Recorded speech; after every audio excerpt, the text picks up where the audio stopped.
Hello শিক্ষার্থী বন্ধুরা, আসসালামু আলাইকুম। আজকে আমি আপনাদের হাইকোর্ট রিটেন পারমিশন এক্সামের সিলেবাস সম্পর্কে বলবো। হাইকোর্ট এক্সাম 25 মার্কসের, যে রিটেন এক্সামটা 25 মার্কের, টাইম 3 ঘন্টা থাকে। ঠিক আছে, সেখানে মোট প্রশ্ন থাকে হলো 6টা। একটি সিভিল,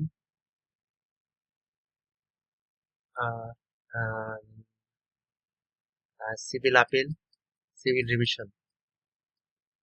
তারপর থাকবে ক্রিমিনাল, ভিতরে ক্রিমিনাল আপিল, আপিলের সাথে বেল পিটিশন থাকতেও পারে।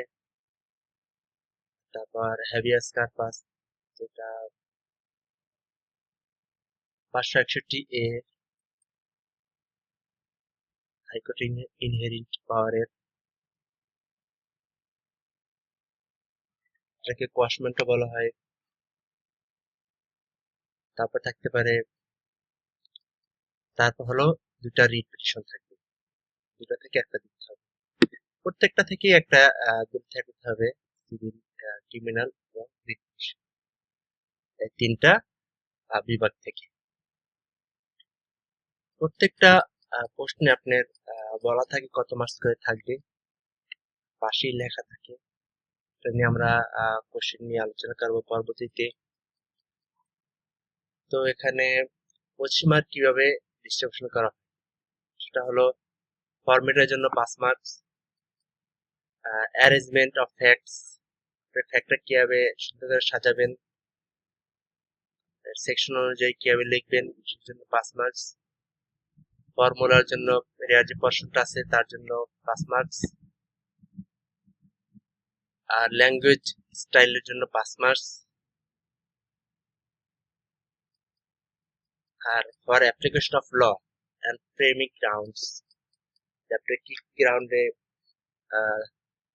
থাকবে, যে আপনি একটা সিভিল আপিল আপনি কি কি গ্রাউন্ডে আপিল করবেন, কেন করবেন, মিশন কেন করবেন, যে গ্রাউন্ড আছে সেই গ্রাউন্ডের জন্য 5 মার্কস থাকবে।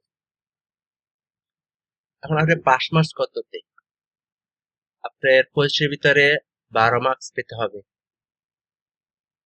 এটা হলো নিয়ম।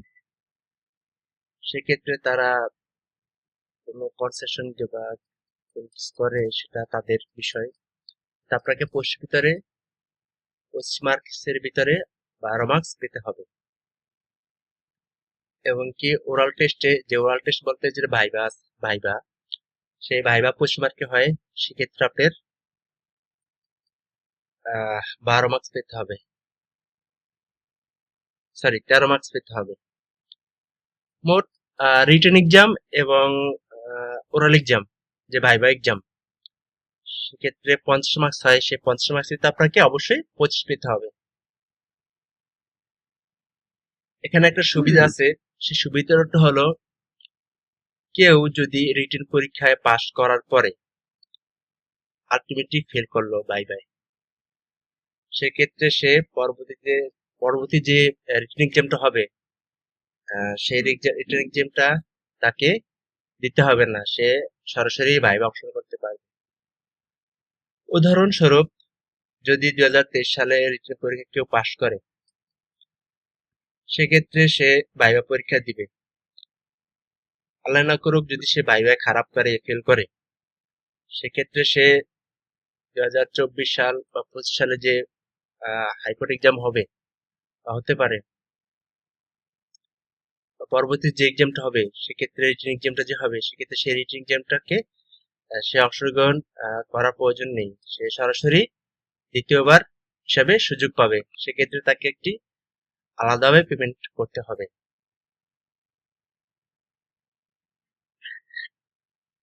তো হাইকোর্ট রিটেন এক্সাম, যেটা আপনার সুপ্রিম কোর্ট অফ বাংলাদেশ এর যে 2টা বিভাগ, হাইকোর্ট ডিভিশন এবং আপিলেট ডিভিশন, সেই হাইকোর্ট ডিভিশন যে পারমিশন এক্সামটা, সেই এক্সামের সিলেবাস এখানেই সম্পূর্ণ হলো।